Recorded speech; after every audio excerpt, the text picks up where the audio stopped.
Welcome to Sam Spade Always Gets Her Man. For the next 7 episodes, we will follow Sam Spade as she protects right from wrong, good from bad, the pure from the shady, the whole milk from the skim. Now sit back, relax, and enjoy episode 1, Sam Spade Last Night on Sam Spade Always Gets Her Man.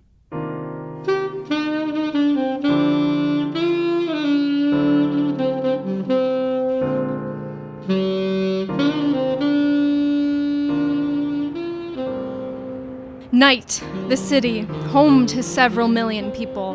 By day, they're all busy bees and bumping up against each other in the hive called the city. Because by day, space is tight.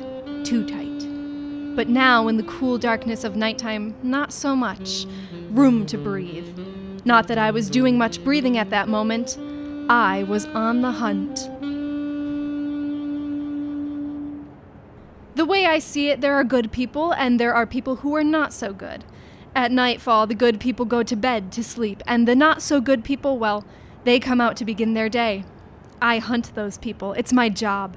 I'm a PI, private investigator. My name is Sam Spade.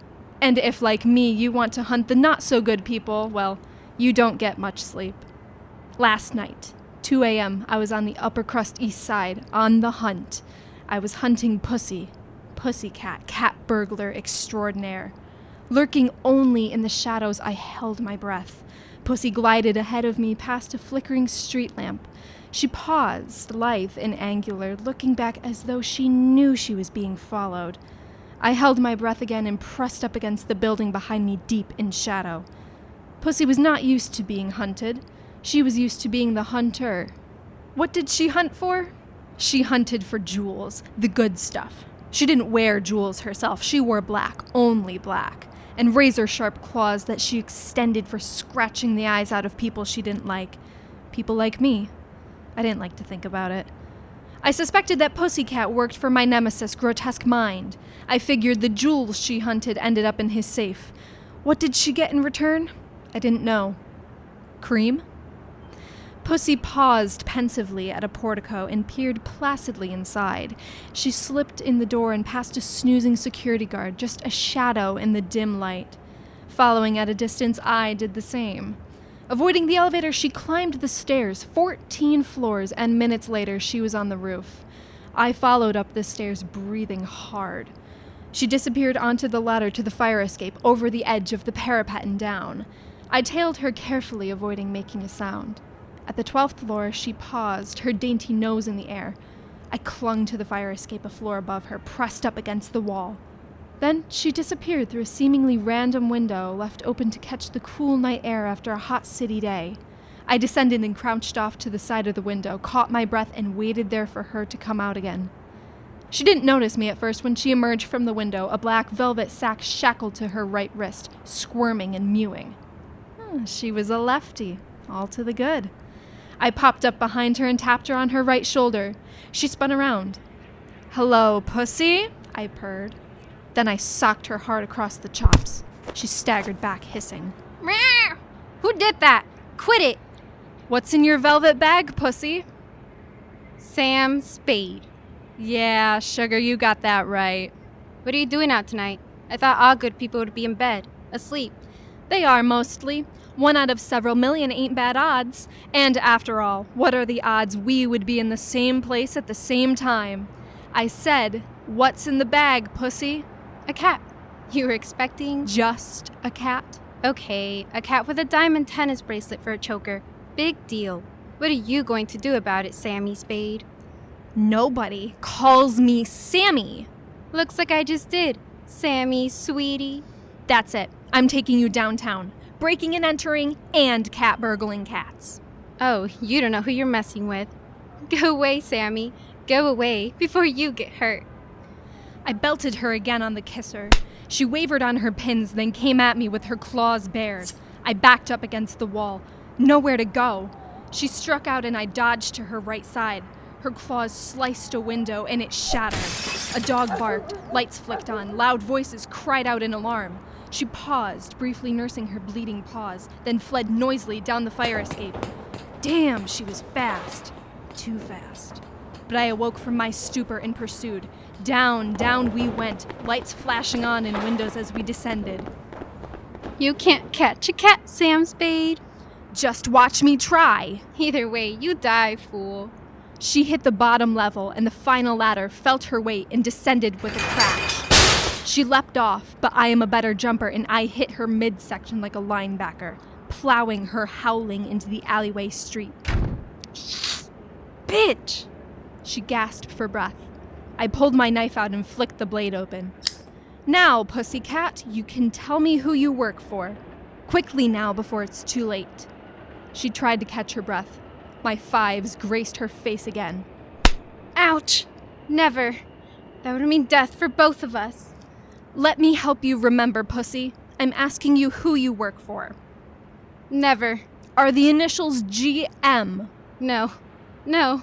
Don't make me say it. You can't make me say it. Repeat after me, pussy. Grotesque mind. You can't make me. You can say it to me here, or you can say it downtown to the cops. Or both. I'm easy. Take a walk. I'll cut you, pussy. Say it, or I just might have to cut you. Cut away. Nothing's worse than the punishment for stating the obvious. And then my head spiraled to the side as a mystery force twisted my spine into contortions not known to be therapeutic in chiropractic circles. My knife drifted from my hand and skittered across the pavement.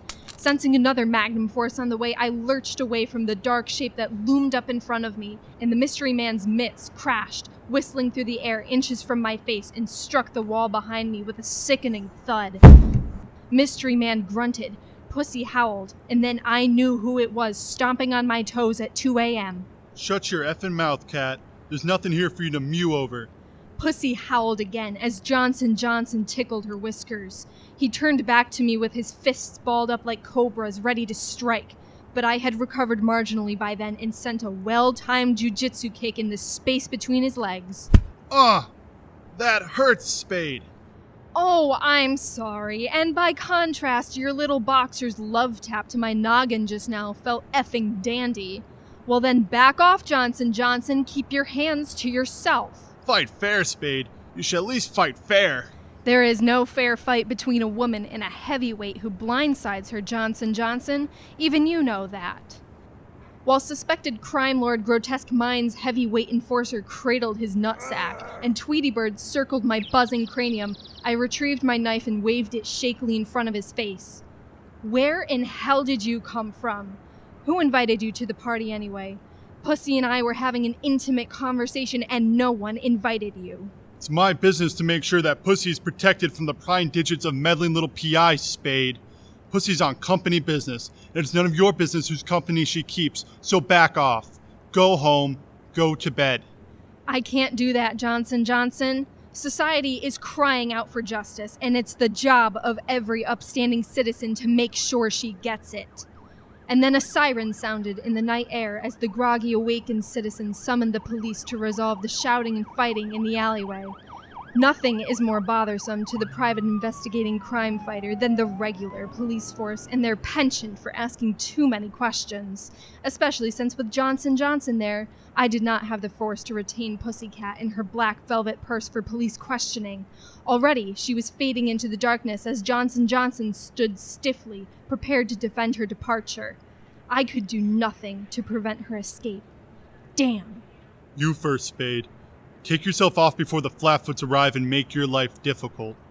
Aren't you concerned, Johnson? You're a sitting duck for the cops as well.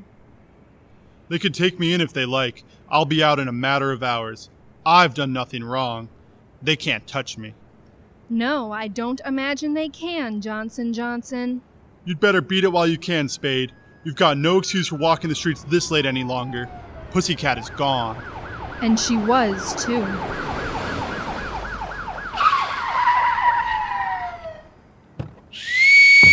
It's Deadbeat, the beat cop. Hold it right there, my nefarious Black Beauty. I've caught you red-handed with your hand in the cookie jar, breaking and entering. Deadbeat, who are you talking to? Nobody, it appears. Who's there? Come into the light where I can see you. Sam Spade and Johnson. Johnson. Wait, where did he go? Johnson! Where did you go? Nobody here except for you and the dead girl in a cat suit. What? Dead? She's dead? Going stiff, Spade. Spilled it all over the pavement, knife and chest. It's a nice chest, too. Come see for yourself. Beat wasn't wrong. It was a nice chest. And there was a knife stuck in it, to the hilt. Pussy was in the dark just beyond the glow of the streetlight, spread eagle on the pavement with an ominous pool gelling beneath her. Pussy looked like she didn't know what hit her. I didn't either, and the velvet bag was gone from her wrist. Who was she? And what are you doing here? And where's your Johnson you were calling for? I don't see anyone anywhere. Not a thing except for you and a dead broad. That makes it look pretty suspicious for you, Spade. Unless, of course, you got a reason for being in an unnamed alleyway in the small hours of the morning. Just doing your job, Beat. Just doing your job. I don't need anyone to do my job, Spade. I'm pretty capable of doing that myself. Are you now? You could start by determining whose knife is buried in the Catwoman's sternum, Beat. You've got a knife, don't you, Spade? Yes, and here it is. I thought as much. You're coming with me, Spade. I don't care what a woman in a catsuit is doing in this neighborhood at 2 a.m. If this is your knife, I know who's going to the can. Hold on, ignoramus. My knife is in my hand, not in her chest. Jeez, you are such a dumberhead. Maybe you carry two. Sure, if you say so, but so not likely. You think you're so smart. Well, maybe, just maybe, I'm taking you in anyway. You can just cool your heels down in the tank. Wait, she just moved. Beat, she's mouthing something. I think the Catwoman wants to confess her sins to her maker. Maybe you should listen in. Pussy! Pussycat, can you hear me? So you do know her name. Pussy, who did this to you? And I simply melted into the darkness as Deadbeat leaned over Pussy's lifeless body. Deadbeat wasn't the sharpest stake in the chest of your resident vampire. She shook Pussy and shook her again. But Pussy was gone, long gone, just like me. And still, Deadbeat tried to shake intel from a dead body. I made my way through the night back to the office, my mind working hard. She had been my capture. I had her, without a doubt, dead to rights. But I hadn't planned on her actually being dead. Who was it? Who killed my Pussy? And where did the velvet bag go? And who did she work for? Was it Grotesque Mind? Killing her off sounded like something he would do, or have done. But it was all too clear that what really happened would never really be clear. In the office, I collapsed behind my large, heavy wooden desk. I pulled out the bottom drawer and extracted a bottle of bourbon, the good stuff. I unscrewed the cap and poured out 2 fingers into a dirty tumbler I found in the drawer. I drank it off. Good stuff.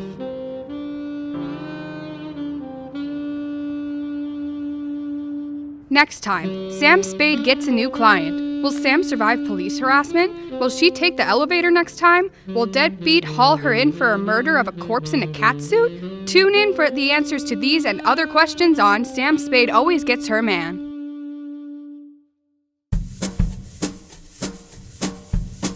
Sam Spade Always Gets Her Man was written by Robin MacDuffie and directed by Andrew Mannion. This episode's Sam Spade Last Night featured an order of appearance. Sarah Wright as Sam Spade, Genesis Gonzalez Villatoro as Pussycat, Pat Morrison as Johnson Johnson, and Chloe Savage as Deadbeat. Stage managed by Chloe Savage. Sound design, recording, and editing by Maya Gimpler. Sam Spade Always Gets Her Man is a production of Union College Department of Theater and Dance in Schenectady, New York. Randy Wyatt, Department Chair. Find us on Facebook and Instagram at Union College Theater.